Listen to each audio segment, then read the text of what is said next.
بسم اللہ الرحمن الرحیم۔ آج میں آپ سے 3 باتوں کا اعلان کرنا چاہتا ہوں۔ سب سے پہلے آج اسٹیٹ بینک کی مانیٹری پالیسی کمیٹی کی میٹنگ ہوئی اور انہوں نے شرح سود کو کم کرنے کا فیصلہ کیا۔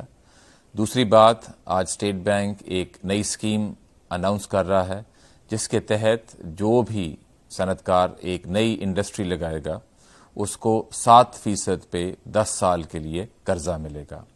اور تیسری چیز، اسٹیٹ بینک ایک اور اسکیم اناؤنس کر رہا ہے کہ جو ہسپتال اس بیماری کو فائٹ کرنے کے لیے، اس کے علاج کے لیے ایکوپمنٹ امپورٹ کرنا چاہے گا یا خریدنا چاہے گا تو اس کو 3% پہ بینک سے قرضہ ملے گا۔ ان 3 پوائنٹس کی وضاحت کرنے کے لیے سب سے پہلے میں آپ کو ایک بیک گراؤنڈ بتانا چاہتا ہوں کہ پچھلے کافی مہینوں سے جب سے پاکستان نے اپنا اکنامک ریفارم پروگرام شروع کیا تو ہمارے معاشی حالات بہتر ہو رہے تھے، اور وہ اس لیے بہتر ہو رہے تھے کیونکہ جو ہمارے فنڈامنٹلز تھے، خاص کر ہمارا تجارتی خسارہ اور ہمارا فسکل ڈیفیسٹ، اس میں ہم بہتری لائے تھے۔ وہ جو اکنامک فنڈامنٹلز ہیں وہ ابھی بھی ہمارے مضبوط ہیں۔ اب جب سے یہ بیماری پھیلی ہے تو اس کا جو امپیکٹ ہماری اکانومی پہ اب نمودار ہو رہا ہے، ایک یہ ہے کہ جو آگے ہم ایکسپیکٹ کر رہے ہیں جی ڈی پی گروتھ، اس کے کم ہونے کے امکانات ہیں۔ اسٹیٹ بینک کی پہلے پروجیکشن تھی کہ یہ 3.5% اس سال ہوگی گروتھ، اب ہمارا یہ خیال ہے کہ ہماری گروتھ 3% ہوگی۔ دوسرا اس کا امپیکٹ یہ ہے کہ جو مہنگائی ہے جو پہلے تیز چل رہی تھی، اب ڈیمانڈ کے سلو ڈاؤن کی وجہ سے وہ جو مہنگائی ہے پہلے کی رفتار سے تھوڑی سی زیادہ جلدی کم ہوئے گی۔ اس وجہ سے مانیٹری پالیسی کمیٹی نے یہ فیصلہ کیا کہ شرح سود کو کم کر دینا چاہیے۔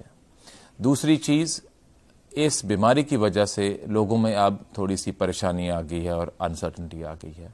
جو انویسٹر ہے جو کوئی پروجیکٹ لگانے کا سوچ رہا تھا، اس کا یہ خیال ہو سکتا ہے کہ اب تھوڑا سا انتظار کر لیا جائے اس سے پہلے کہ ہم اپنا پروجیکٹ لگائیں۔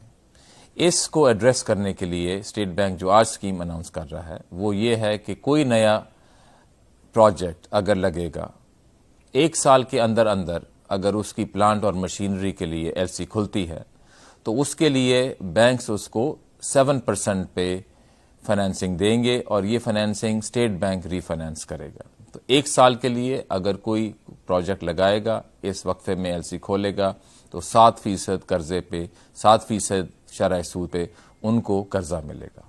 اور تیسری چیز جو میں آپ بتانا چاہتا ہوں جو سب سے اہم ہے وہ یہ ہے کہ اس بیماری پہ جلد از جلد کنٹرول لایا جائے۔ اب اس میں پبلک سیکٹر کے مختلف اداروں ہر کسی کا رول ہے۔ جو ایک چیز اسٹیٹ بینک کے نیچے آتی ہے وہ یہ ہے کہ وہ ہسپتال جو اس بیماری کے علاج کے لیے ایکوپمنٹ امپورٹ کرنا چاہتے ہیں، ان کے لیے اسٹیٹ بینک بینکس کو فنڈ سپلائی کرے گا 0% انٹرسٹ ریٹ پہ، اور آگے بینکس ہاسپٹلس کو یہ فنڈز 3% شرح سود پہ دیں گے، جو کہ ایک بہت ہی سبسڈائز ریٹ ہے۔ اور اس سے ہمارا جو مقصد ہے وہ یہ ہے کہ جو ہسپتال جنہوں نے اخراجات ایک دم سے بہت زیادہ کرنے ہیں، ان کے لیے تھوڑی آسانی ہوگی کہ اس ایکوپمنٹ کو امپورٹ کیا جائے۔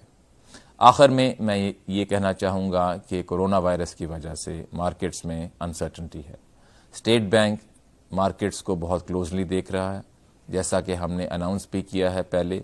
ہم مارکیٹس میں ڈس آرڈرلی کنڈیشنز نہیں ہونے دیں گے، اور کوئی بھی ایکشن اگر لینا ہو تو ہم اس کے لیے تیار ہیں۔ بہت بہت شکریہ۔